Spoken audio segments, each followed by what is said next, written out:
literally all the things that could go wrong with tech have officially gone wrong today. It's a fun process. It's life. Yeah. I anticipate Lance in about 3 minutes will be like, yeah, something quit.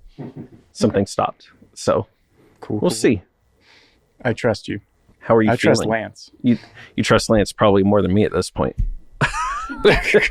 Seeing all of this. I'm good. I'm enjoying it. Yeah, look at this. It's definitely a full moon. Yeah, this is wild. Well, I appreciate you being super patient because, this is like real stuff. Yeah, it's been pretty wild. What are you normally doing right now anyway? Drawing something or adjusting something or communicating with someone that, is, I'm just communicating with someone at this point. Texting. What do you mean? Texting. Like a friend? No, at this point in the day, I usually get a random contact for a player who's just now approving a design, except he doesn't like the way his hair looks. So, or she. How do you deal with revisions and stuff? Do you give them like you get like 2 or just no? Because at some point you got to pull the trigger to actually do the thing, right? I know. I think I should be better about that stuff, but most of the time I'm pretty open. I work pretty quick, so I'm pretty open to, all right, we can fix that. No big deal. What's like the craziest story of a revision? I don't have one. I mean, I have. That's good. At one point because players change their hair pretty predominantly throughout the season. So I had like Cavassier Smoke once put brand new waves in his hair. And he really wanted that reflected in the design. So we used the same word. He wanted that reflected. That's great. We're on the same wavelength. Not a That's big perfect. deal. Yeah, I've got to use my foot to hold this because everything, the amount of gear in this room and the amount of money in this room, and you would think that we just went to Walmart and bought some things. Whatever works. Man. It's so wild, isn't it? I don't know one from the other. How'd you even get into like the whole NIL thing? Was that like on your own or was it through Kentucky Branded? Through Kentucky Branded. Okay. Yeah, I came on board to design, mainline t-shirts for them, kind of my normal forte. And then around that same time, we realized we had the capability with the direct-to-garment printers to just go ahead and, okay, let's hop in. If this whole thing's starting, let's be a part of it. So got it. Yeah. What's been your favorite project so far, NIL-wise? Like the ones that make a difference, the one team probably. Okay. We had a chance to help out in Western Kentucky, I believe. And they had the tornadoes and stuff? Yeah, they had the tornadoes and they really needed the assistance of the state, and the state came together and we were able to do that in partnership with the men's basketball team. Actually, everybody at UK. To do a shirt for that, to draw awareness to it. It was just fun design, the whole thing, because it was like a 90s throwback t-shirt. That everyone seemed to really enjoy, and I just got a giant kick out of seeing it on TV. That was a little otherworldly for me. Yeah. Have you not had stuff on TV prior to that? Yes. I did a mural like a couple years ago. A mural? Oh yeah, the mural. The mural. Everybody knows this mural. I did a portrait. Do you want to name it?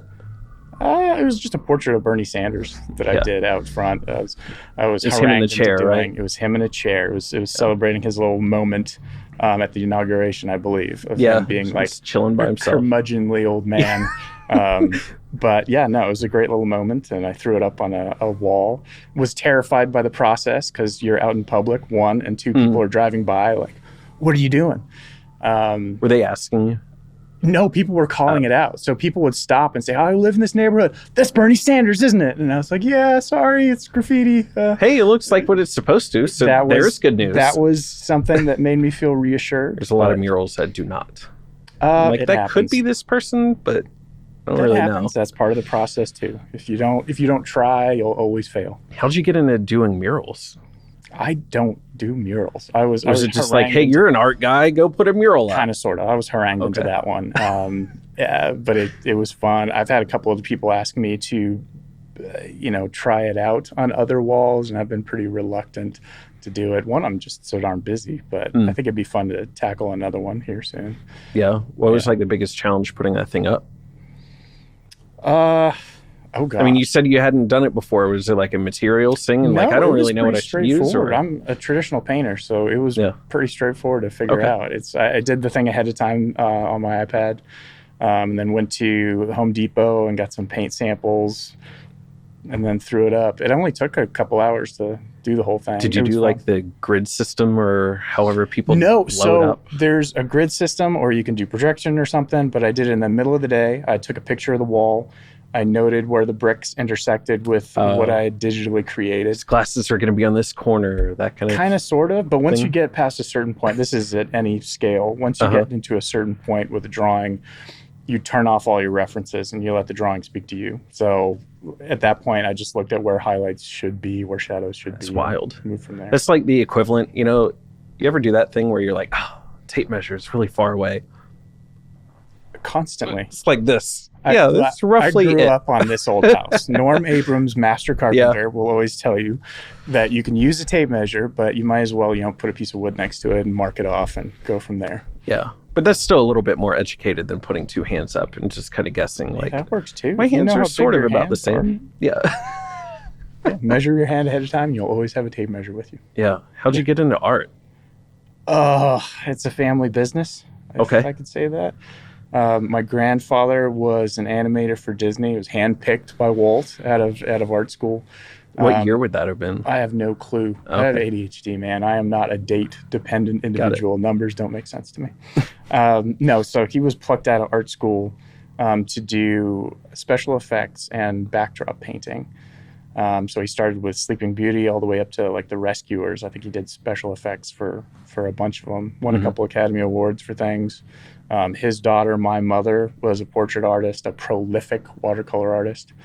That's how my parents met, was on Main Street in Disneyland. They were both portrait artists on Main Street across from one another. I know. It's like a whole Disney movie. No, it goes further. My uncle actually worked for them for a little while. He was Dopey in a couple of parades. So, and then, worked his way up through entertainment. But so my parents met being portrait artists. Mom retires to have us, have the children. And my dad moved on, stayed with Imagineering for, quite a few years, designing rides and such. And then I become of age and I worked for the park for a little bit. In Florida? No, or Disneyland. Okay. So we're all based out of Los Angeles, or we're based out of Los Angeles. I'm the outpost in Kentucky. Got it. But yeah, it was a fun time. It certainly worked its way to me. There was a time where I was sick of all things Disney, of course. I can imagine. Because that was probably the Thanksgiving discussion and everything else, just because that's where people live. Like anything else, you avoided it. Or not avoided it. It was just... Mom's watercolor painting was more general at that point, so it was just fun to talk about painting in general. And Dad's work was always pretty mysterious to me, because at that point, Imagineering was like the CIA, man. You just, they were working on a project with Michael Jackson, but that's all they could talk about. And so, what's something we would know that he worked on? He designed Rex and Star Tours. He worked on Captain EO. Who is that? Captain EO is Michael Jackson's character in Captain EO. It's like a 3D immersion experience. So it's not necessarily right. It's like a theater that moves around a little bit and shoots mist at you and things like that. So that was one of his former projects. People know him mostly for Rex, but then there is apparently on Thunder Mountain Railroad, when you go around a big turn on the top of a mountain, there's a goat eating dynamite. Which was repurposed from another ride at Disneyland during that time. But apparently people know that goat pretty darn well. And there's like toys made of this thing. There's a Facebook page about the goat. And so Dad gets a big kick out of that. Yeah. And that was him? That was him. Yeah, he's touched little things along the way. I think his last big project was Monsters, Inc. He did a couple of rides for it in California and then in Japan. Wow. So, yeah, that's awesome. He was pretty prolific. It was a fun guy to grow up around because Imagineering is, it's design and engineering. So it's this guy that could teach me how to, fix a door at home or create an illusion of a ghost for Halloween. So it was a fun household to grow up in. What Disney character would you be if you could be one? Good Lord, man. My best friend. What was the first one that came to mind? Because surely there was one that was like, oh yeah, Stitch. Okay, can I go from there? Lilo and Stitch? From Lilo and Stitch. I don't know if I would be that. I think I just appreciate him the most. Why? His carefreeness. Okay. His dedication to family, his loyalty, and all that stuff. Yeah, and the fact that he had no filter is pretty fun for a guy that has an extreme filter. Where's your filter come from? I have no idea. People laugh at me all the time because I'm both quiet. I don't want to get in the way a whole lot. This right now is unnerving, like all that stuff. I don't know. I'm just like hyper vigilant of taking up space in a space. So you enter the world through art. Yes. Sounds like. Yeah, I guess that. Right. God, you could say that. Yeah. That's. I don't like being dissected. But yeah, no, that's how I put that out there. Well, I mean, that's the Instagram page, for goodness sakes.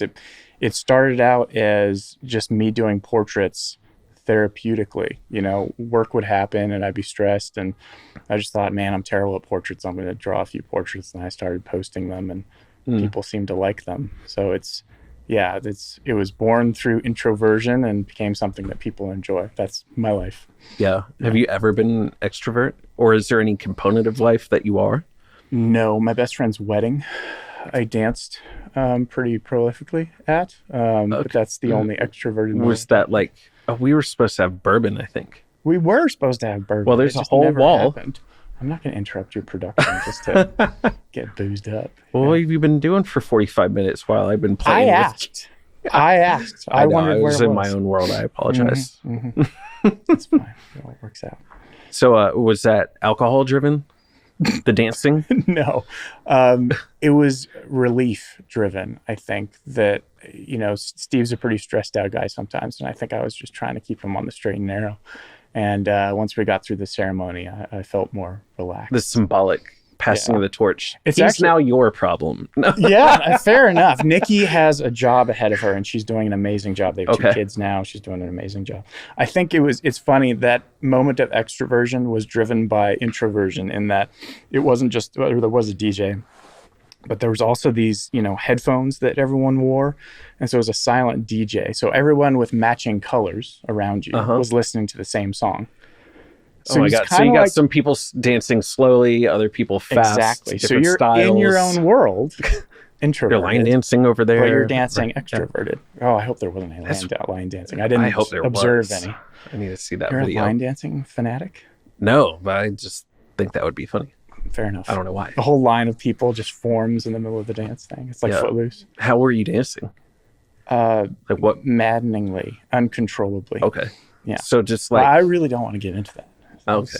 Well, maybe we'll capture some B-roll at some point. I hope not. This time might have to be alcohol fueled. Well, maybe. No. Yeah. So how are you enjoying your time at Kentucky Branded? It's been wonderful. It's I've worked at a few different places now.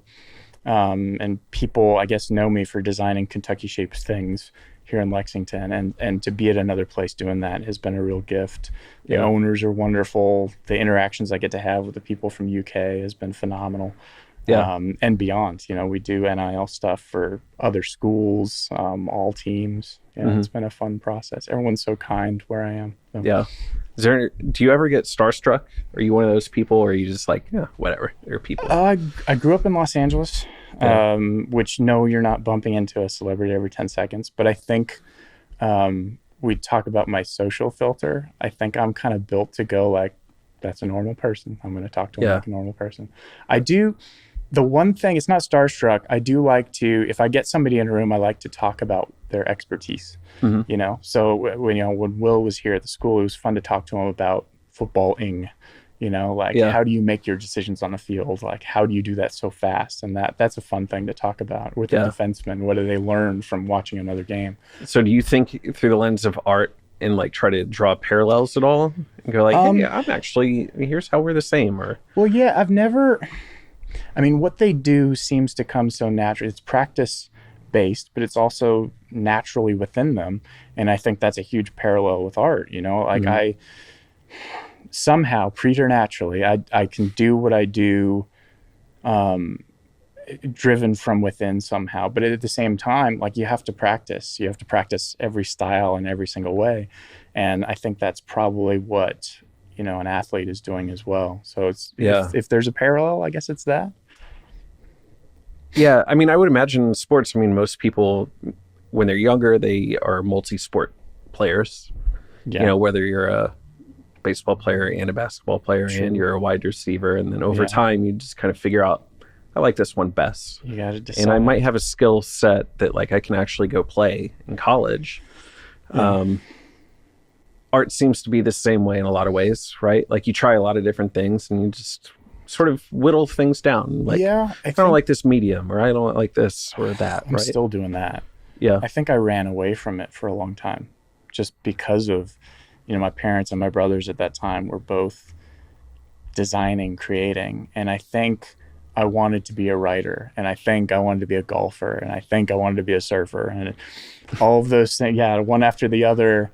It's not that they didn't work out. It's just that they didn't click as naturally as taking pencil to paper for me. And then it happened again in my mid-20s where I was like, everything's digital. What the heck am I going to do? I can't paint. I'm a painter. What am I going to do? And, the iPad comes out and Procreate and the Apple Pencil, and suddenly there's this click. There's this space that I can take up in between those two worlds. And that allowed me to come in and start using a mouse a little bit more with Illustrator and Photoshop. And so you like miss getting dirty and like getting paint everywhere? I still do. I'm still, if it's me inking something or painting something, I still do commissions every now and again, or working on a car, for goodness sakes. I'm usually covered with grease or paint in some fashion. Working on a car in what way? Like you have an older car that you're like remodeling, or well-loved Land Rover that breaks down out there. Yes, her name's Kate, and she breaks down all the time, and it's a wonderful puzzle to figure out. Yeah, she's left me stranded a few times. What year? 2003, so 20. So there's still parts, but it's still probably difficult to find some things. Well, and it's British too, so I think everything's been super glued together and welded back, and it's a fun process. What's like the most recent thing you had to fix? Her coolant tank burst because of the weather, I think. So well, there's little connectors that get strained because of the weather, and it's just snapped and leaked out all the coolant. So I fixed that. But no, I've done everything on that thing. For head gaskets on. She left me in the snow once. I had to replace a belt in the middle of a snowstorm. Which belt? The serpentine belt, the one that drives power steering and cooling. Timing belt or whatever you want. Timing belt's timing chain in mine, and that's inside, and that would be hell on earth. Oh, I don't want to do that. Oh, like timing belt or timing, like chain. Yes. Yeah. Metal links and all. Yeah. Actually, that's why I had to sell the vehicle I used to have. The timing chains inside. Like it was an oath. No, it was a 2013 Equinox. It was an Equinox. Okay. Their class action lawsuits like crazy on that engine because it's so poorly made. Okay. They had recalls, but they were recalling an engine that sucked to put more parts in an engine that sucks. Like it was the design that was the problem. It's not part failure, you know? Like that's different. Yeah, mine's kind of built though. It's an old Buick engine that's been bored out several times, and Rover stuck with it for a little while. Yeah. That's not so great. Yeah, sometimes I'm like, man, these people are brilliant that engineer these vehicles. Yeah. Why in the world did they choose what they just did? Constraints, budget. Oh, that'll work. Yeah, stuff like that. But I guess. What car would you own if it wasn't that one? I mean, I love Kate. Let's be clear. So you've never even put thoughts into like, yes, of course I have. Sell Kate here. There is. So what's hard is she's the fun car that gets poor gas mileage. So switching to another fun car that gets poor gas mileage is a hard decision to make. But if I would, it would be Californication, Hank Moody, mid-90s Porsche with one headlight broken. So you just like constantly working on a car and replacing components. That's what that sounds like. It's therapeutic. I totally agree. As another creative individual that lives in my head, it's nice to have guidelines and structure and a very clear path to what we're doing. Fixing things. Because creativity is like the Wild West, right? You can add constraints, but at the same time, if you're in control of most of the creative things that you do, you don't necessarily have to have them. That's a good call. A car works one way. You know, God. I mean, like that's what I enjoy, but you know what I mean. Like, I know. No, I, that's a really wonderful way to put that. There's something about using up your brain the entire day, trying to think of things that are outside of it, and then coming home and having this I called it a puzzle before, but it is like you're in this box. This thing has to go over here. And it's calming. Yeah. Cleaning the house, working on a car, building furniture. These are things that calm me down. I'm very much the exact same. That's why I couldn't miss that 2013 Equinox. For all of its flaws, I'm like, buy it back. I know. I'm like, man, I enjoyed having a reason to be like, you know what? I can't, like, the car doesn't work. Like, I have to fix this. Man, I wish I could do that. And I'm going to do this myself instead of going to Chevy and pay like 3 times the amount. I think it gets to the point, though, where people expect you, excuse me, to be able to fix the thing. So I don't know if I'd have that excuse anymore. People are like, just throw some duct tape on it and you're good. So the Rocketeer, I think, put, bubble gum on his jetpack. I'm that guy. The Rocketeer? He's a Disney character. Now I'm in trouble. Oh, for goodness sake. But see, you live in Disney. Now, to be fair, he was, I think, Marvel and Vertigo comics before that. Okay. I know a lot of my style comes from that original comic book. My dad had it, of course, and I stole it several times because it has Cliff Secord is the main character, who is the Rocketeer. He puts on a backpack and a helmet and becomes a superhero. Lance, do you know about this? Saves the day. Okay. There you go. But I live under a rock, partially that, partially the amazing, style of the artist that did the work, and partially his girlfriend in the comic book is based on Betty Page. And who's Betty Page? Oh, Betty Page was a burlesque star from back in the day. But yeah, that certainly drove my curiosity when I was young. I was like, that's cool. I'll learn how to draw that. Yeah, no, that was one. Dad knows exactly what I'm talking about too. So. Yeah, that's hilarious. Yeah. I mean, you're a fantastic artist. Yeah. Why not go off on your own and do some things? I did for half a second. I think there's a big disconnect with me and making money. I cannot remember where the quote is, but there's a quote somewhere that's like, we are the creatives and we are waiting for the people to make money off of us. I don't think I was ever a guy. I'm not built to make content. I'm not built to go off and chase down an invoice. I tried it. I really like, does that just make you uncomfortable, or like you just forget? I mean, you said ADHD. So is it one of those things of like, my wife has it, and so like very much it's like, here's a task, I'm going to accomplish this, and everything else is out, right? Yeah. So is it one of those, like, because you're so hyper focused on whatever your next thing is, you totally forget maybe business stuff, and that becomes frustrating? Maybe. I think I just prefer the work, and I know that is a portion of the work. You can't discount that.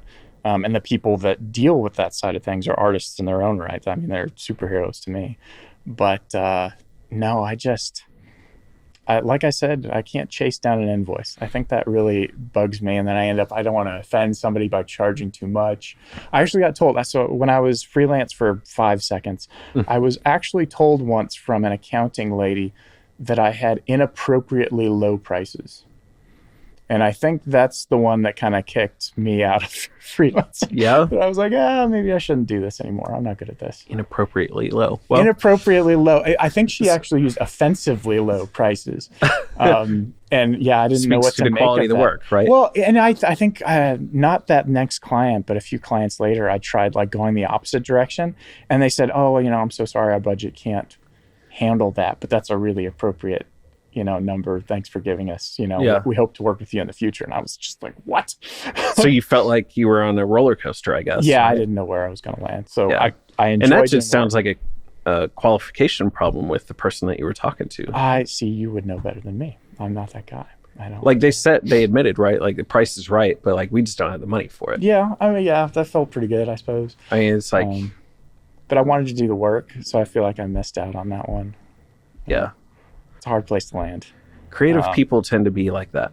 Oh yeah, they what's his name? Aaron Draplin, prolific designer of all things. He talks about in his book. I actually met him in Lexington not long ago. Okay. He talks about in his book that he's done design work for a hot dog or several $100,000, which is reassuring and terrifying. Yeah. So where am I supposed to land? So I enjoy. Did he ever go into detail about like The hot dog versus so the hot dog was legitimately a friend of his that had a hot dog stand, I think in Portland, and the other was Ford, I think, Ford Motor Cars. So it's value-based pricing. That's what that sounds like. Yeah, and again, it's well, I mean, he handled it the same way I would handle it. You kind of hold the phone for a second and go wide-eyed, and then say, "Thank you, I will take that." Yeah, but it makes sense, right? I mean, Ford, a multi-billion-dollar company. Yeah, but I don't want to They have expectations. Anybody. I don't want to offend anybody. You're not. You would offend them if you underpriced it, I think. Well, and there you go. Right? There's the rub. It's we talk about imposter syndrome. I think I am the imposter syndrome poster child. I'm waiting for someone to find out I'm not a very good artist. I am convinced at some point that somebody's going to figure that out. And it's we all deal with it, regardless of what we do for a living, accountant, artist. But it's just something you got to overcome. And I don't think I'm quite there yet, but I try every single day. It's all education. It's all, I'm going to try out this style of my favorite artist. I'm going to try out this style of Aaron Drapham, like I said before. The guy Ray Dombrowski in Newport Beach does amazing work for Quicksilver and O'Neill and all those cool surf brands. I want to be like that guy. So there's constantly, something you got to push towards, and that helps me deal with it, but it's always going to be there, I think. Yeah, I mean, it's a creative thing that you do, so you're always going to pick it apart and be like, well, here's the this right thing judge for it. Yeah. I'm the wrong one. Well, at the end of the day, it's the client, I guess, right? I guess. They either bought it because they loved it or they don't. My boss right now will tell me to shut up on color on occasion. Not in that a mean sense, but it like, get back in your hole and go color something. Well, no, every once in a while he goes like, hey, now listen to me. You've got to take your artist hat off and just do something that's text-based and gets the message across. You don't need to make some like superhero flying through the screen or anything like that. So is that a challenge?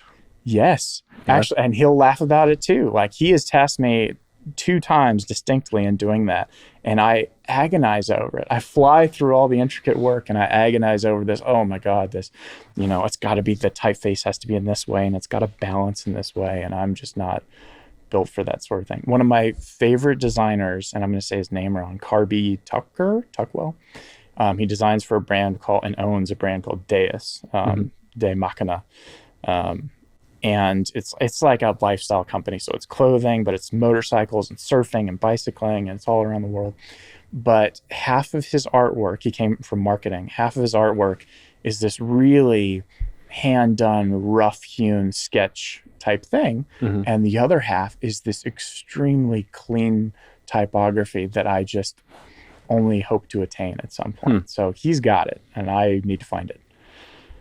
Yeah, but I mean, Kentucky Branded gets to benefit from that, right? You got this artist that's... I don't know if I'm difficult to work with or not. I think that I just do my best every single day. No, I mean, being particular, having standards, always shooting for the moon and trying better and trying harder and wanting it to be right. I mean, what part of that is wrong when you're trying to put out a great product, The time spent. I think that if there's another criticism of self is just brevity, like you want to have these styles down so that you can replicate them time and again, or you can do them with expediency. And I don't know if I have that down yet. So I always try to be quicker every single time I do something. And I'm getting better at that too. Traditional artist to graphic designer has been a heck of a journey for me. So well, I would imagine that if I had a t-shirt company, I would favor doing something creative over getting to the point where it got locked into almost like a templated service, because then there's no creativity and then it starts to feel stale to a consumer. 1,000% I agree with you. But, I'm talking about, designing print, an email ad versus the shirt itself. Those are going to be wildly different products that I have to think about. Just NIL to mainline stuff like a Kentucky shaped shirt to a shirt representing a player that just did a fun thing on the field. Those are 2 wildly different animals. So brevity can be good for one of those, and thoughtfulness can be good for the other one. Yeah. Yeah. When you do NIL stuff, are you usually in charge of like just coming up with everything, or do players usually come in, they're giving examples and and everything it else. depends Like, on the hey, player, how much they want to be involved. Every initial meeting, I'm like, hey man, you're in charge here. You've got a hand on the wheel. I appreciate your opinion on this. Nothing is going to be put online or on the page without you knowing or you approving. I always say I love dumb ideas. I think that's from Aerosmith. But just give me everything. Blow me up. Like, send me the picture of a Tanya Tucker shirt that you found in a thrift store that has nothing to do with you, but your design may benefit from. Tell me what kind of music you like. Tell me your anime stuff. Yeah. So I like to take what they have and put it through my lens. But if they have a lens rolling already, I want to reflect that on the page. And why does that part matter to you? It's them. It's not about me. It's if I was designing mainline stuff for Kentucky Branded, and I say that like did a Ferris Bueller shaped Kentucky design that I hope we get to put out at some point. That's about me and my love of that movie, right? So if we're putting their face on a t-shirt or their phrase or their catch thing, that's about them, and I want them to shine through that more than Ben Runco. Yeah, I mean, that's the same thing, I think, for us. The more information, the more it's going to be tailored to you. And also, I mean, just like process-wise, the less back and forth, We think that you wanted this because you said that, but, if you give us a template and you'd say exactly like what from that thing you enjoyed, there's a little bit of everything. There's always that. There's a player or client who knows exactly what they want, and nobody's a pain in the butt. They're just passionate. That's it. And then there's, the folks that are just like, man, I trust you. Do your thing, which is like almost more daunting. Yeah, so, you feel like there's a lot of responsibility in that. Oneness the onus is on me. It's all like now, my vision, and oh gosh, I hope it comes out right. Yeah. So I agonize on those. 9 to 5 is not my job. I'll sit there and be designing those at 2:00 in the morning and hoping they look good. So what inspires you at 2 a.m. to create? Everything. Shoot. From Pinterest to television shows, magazines, everything. So you like the process, that you have this project to do, you go to Pinterest and you're like mood boarding it almost, or is it just like you accidentally trip over it? It's more trip. It's always trip, actually. So like I don't go on Pinterest and like search for t-shirt or search for sports or something like that. It's usually, it can be the environment, design. It's something that like, here's this space that somebody has designed to design in. And I'm like, that's really cool. And then there's a piece of artwork on their wall. And I'm like, oh, that's a thing I could use for something. Yeah. So mine is always a search for lines more than here's this complete product. I can plug some text into it and it'll look just fine. So a chair is going to inspire me to do a t-shirt about a rainbow. Like it's all comes from everywhere. Yeah. A Nike shirt. There was a great Nike shirt a few years ago that like they did this series with hibiscus flowers all over it. And I still haven't used it. I'm just desperate to use it on something because it's just freaking rad. Yeah. So you have t-shirts that are commodities basically. Yeah. Like, I'm curious, how does a brand like Kentucky Branded have such staying power? It's like there's a million shirts a person could put on. Now, of course, it's relevant here locally. Yeah.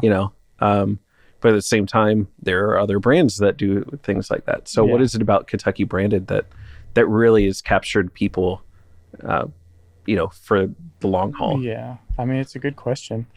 I never get offended when somebody's wearing a shirt from somebody else because it's the zeitgeist, it's like when an idea happens anywhere in the country or the state, everybody's going to jump on it. Whether they're not trying to necessarily compete with one another, everyone has their own lens that they saw something with and they want to put that out. It's a hard question. It's just excitement. If I'm excited about something, I hope that reflects through the shirt and somebody sees that and goes, oh, that's the one I want to get. Yeah. If not, cool. They're going to go somewhere else that's super wicked. Kentucky for Kentucky does rad stuff every single day. I love those guys. So it's a great, big, wonderful community. Yeah. Yeah. Oh man, I just had a great question and I lost it. What was I'm still here. With or without the bourbon. Yeah, I talk about this sometimes because I'm trying to be the host and also producer at the same time. So trying to be a great listener and also, No, we'll leave it in. It's all good. Okay. Oh, I was going to ask you if you care to get into this businessy sort of question, like structure-wise. Like, it's terrifying. I'm just curious, IP-wise. Like, do you get to own the designs and you like lease them to Kentucky Branded, or have you signed your life away and they own all the designs? So I haven't signed a darn thing. No, I know it. I come from the Disney background, right? Any concept art that Dad did, Disney did. Dad didn't do, Disney did. No, I haven't signed a darn thing, which is nice, but it's just trust-based. So you're living in a gray area. Yeah, it's trust-based. No, I wouldn't have come on for them if I didn't trust them through several meetings. And it wasn't, I'm sure in the back of my head, I'm like, are these guys going to steal my artwork? But really, once it's out there, it's out there. If you search any of my t-shirts that I've done for Kentucky Branded, guaranteed they will show up on Redbubble and all those little bot websites. Knockoff things. Oh, if you look up Will Levis t-shirt and then images, it's just the scroll through all of my t-shirts that are on things. And, people get frustrated about the younger artists who are just getting into it, get really frustrated about that. I take it with a grain of salt. The only time I get frustrated is that one tee that was for charity. Any t-shirt I do for charity is a donation of my time and the company's time and all that stuff. And to see it on all these for-profit websites destroys me. That's the only time I'll get a little... And it's way too expensive to send a cease and desist. I'm sure there's somebody within the organization that tries, but it's not even... You're not going to recoup that. It's just the fact that somebody out there thought, oh, this is something I can make money off of. Yeah. And that one's in lieu of tragedy. So it's just, that one rankles me. Yeah. What's maybe the most proud design that you've made? The one where you're like, I should have thought of that ahead of time. I don't know. There's a painting in my living room that I'm really proud of. What is it? It's just a landscape. Okay. That's it. It's just What's the landscape? It's a field and a storm, and there's a house way off in the distance next to a stream. I think that's, a place that I like to go sometimes. What like style is it? It is impressionistic. Okay. Yeah, it's not quite abstract. I think there's enough that holds it together. It's just an impressionistic take on a storm, basically. But t-shirt wise, several years ago, I did a t-shirt that caused a kerfuffle that I will not get into. That is a Kentucky shape, but it's done out of succulents. Okay. As ridiculous as it sounds, like I used to collect the little like $1 or $5 now succulents at like the Target, like little $1 area. Yeah. And at one point, I think Johnny Cupcakes did a wonderful shirt around succulents. I was like, I can do that. So I did one with Kentucky using a great color pattern to it, and I really loved how it kicked. Like it just looks good on a shirt. So that's I get a kick out of seeing people wearing it around town.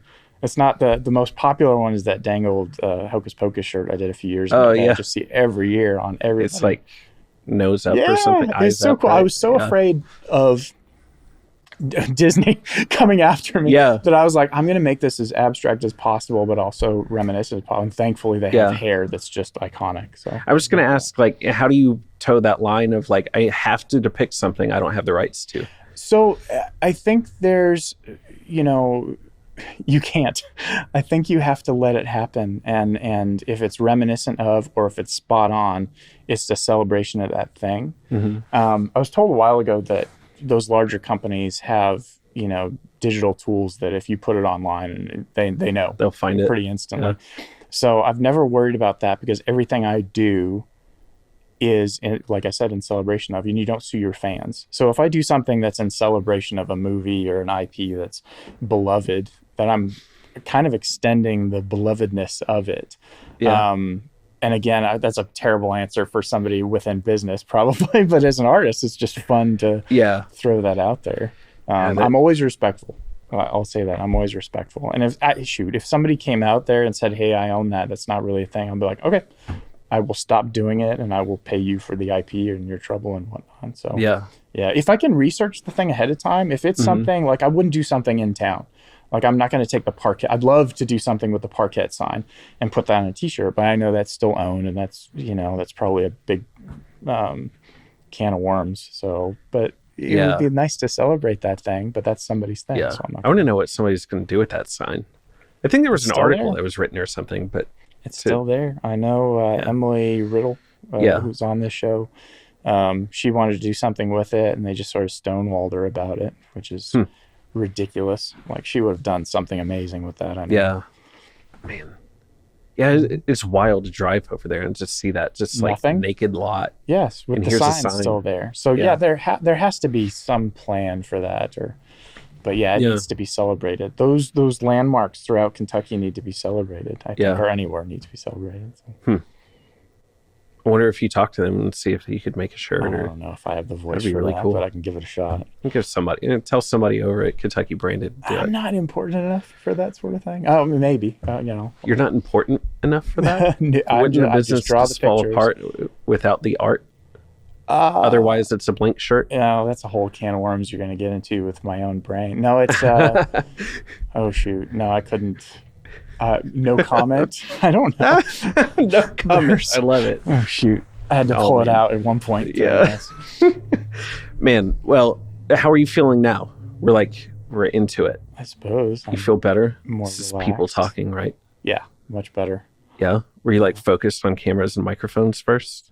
Well, I'm fascinated by them. I think they're really cool, and I own one that I'm not very good at. What do you have? I have a Nikon. It was my best friend's. It's a Nikon D7000 or 72. I don't know anything about Nikon. Well, they're phenomenal, and they're way better than this garbage that's sitting over here that wouldn't work for 45 minutes. No, I actually have to press a button on mine. I don't think I can use an app or anything like that. So you're light years ahead of what I can do. Yeah. Man, I get frustrated because it's we spend good money to have good gear. It's cool. And then it ends up not working. It's going to take what 2 are seconds. we doing? You're gonna look back at this and be like, oh, I didn't press that button, or I didn't use that right cord. Yeah, sometimes it really is just it's all set up. We haven't even moved it. All you got to do is turn it on and it doesn't work. It's magic. That doesn't make sense. It's magic. That's one of the frustrating things that I kind of enjoy going back to the car conversation. Kind of feels like that a little bit, Yeah, it's engineering. It's there's all these things have to happen for the end to work. That. You're like my brother. He once explained math to me once, baby. Dude, I don't there's only understand one math. answer. I was always but there's bad. only one answer. So you should. I hate that so much. Yeah. No, I mean, these guys, think about it. Like a 64.5 Mustang has 8 moving parts. You're going to fix that by looking at it and saying that's wrong with it. But these suckers, man, you're going to have to resolder things with it. That's why I had to send that lens off after I dropped it. No, thank you. I have no business touching that. that. I'd live with it. I would live with it, and I would attempt to fix it myself, probably. Yeah, I would just mess it up, and they'd be like, yeah, we're not touching that because you messed it up. Warranty, hopefully. I didn't even have a warranty on there you it. go. So, You're entrusting it to the technician, the artisan. The artisan. That's right. I mean, they are artwork, any mechanical thing. Oh, yeah. But at the same time, it's very particular. That or clothing. There's I had a barber jacket that I sent in that I have no business having, but it's from the 80s. A barber jacket? Yeah. What is that? Those the British hunting jackets and things, the wax coated thing. I got it at a yard sale for nothing, and I was so excited about it, and I sent it in. You can send it in for them to be repaired and reproofed and all that. And I was like, this is cool. This is an 80s jacket, and it's going to be waterproof, and all the little dudes, wear them. I'm going to be one of those dudes. But I sent it off to get repaired, and it's hilarious that they sent back, they're like, this is a wonderful jacket. It's only going to be $800 to repair it. And I went, okay. I paid $20 for it. But no, I whittled it down to Did you can pay you it? only just fix that? No, I didn't. Okay. So she actually responded very kindly and was like, I expected you to call. That's quite a bit of money. This is what we can do. We'll fix this hole and we can just leave it at that. And I was like, thank you very much. There we go. So kind customer service. They did not repoof it. They did reproof it. Oh, yes. They did? Yes, okay. That was the cheap part. Rubbing wax on it, I think, is what they do. I was going to say, how does one repoof a coat? I don't... It's cotton and cotton duck, and it gets just like a canvas, and then they rub wax on it. So much of this world, I don't know. I don't know. See, that's why we have the show, so I can learn things like this, because I don't know anything. I am full of useless knowledge. It's great. Useless Well, we'll knowledge. have to have you back for round 2 sometime. Of useless knowledge? Yeah. Yeah, we can do that. And more Kentucky branded. How do we do a collab with Kentucky branded? With the Hook us up with that. I don't know. Let's do a shirt or something. Okay, let's do it. Okay. Can you make that happen? But you're not important enough. So who should I talk to? Oh, I've got that some matters? juice. I've got some juice. That sort of thing. That's funny. We're being re-camera'd. Oh, cool. This is very distracting right now. Sweet. It came back in. Of course it did. It's going to be that kind of day. Your up close shot didn't. But luckily work out so you're on the great camera. I'm on the one with the dead cat on it. Yeah. Ooh. I just clicked your That's thing. hilarious. That's I'm good right. at It's going all to fall this. off the I'm just table in a gonna second. hold it. That's why I'm like literally everything Everything. is like today is that day. Yeah, look. Today is that day. It really is a full moon. It's fine. I can look. I love it. Nobody will notice. I love it. Yeah, we'll just be It's here. all They're going to good be now. like, what the hell are they I doing? look more professional. I think professionals probably do Yes. this. Yeah. Just going to hold the mic flag like this. Testing. Still Okay. testing. I got to run. This is Okay. great. I appreciate your time and insight was into fun. the art and business and thinking. I definitely want to do this again. I think it would be a lot of fun. It wasn't as horrifying as I thought it would. No? Good. Yeah. Not as horrifying. What part were you most concerned with? Talking about me is a foreign thing. Talk Okay. about anything else, but talking about me is. Well, next time we'll hop into therapy and why that is. I can get you going on therapy. Oh, yeah. We'll do that next I'm a time. big we'll fan be like, of why is therapy this a thing talk." for you? Why can't you talk about yourself? Lay on the couch and I'll listen, be over here. shame-based discussions are something we can get into. Yeah. We can get on. Okay. Next time. Sounds good. Well, Fair thank enough. you. I appreciate it. Thank you for having me. Of course. I hope I spoke loudly Yeah. enough.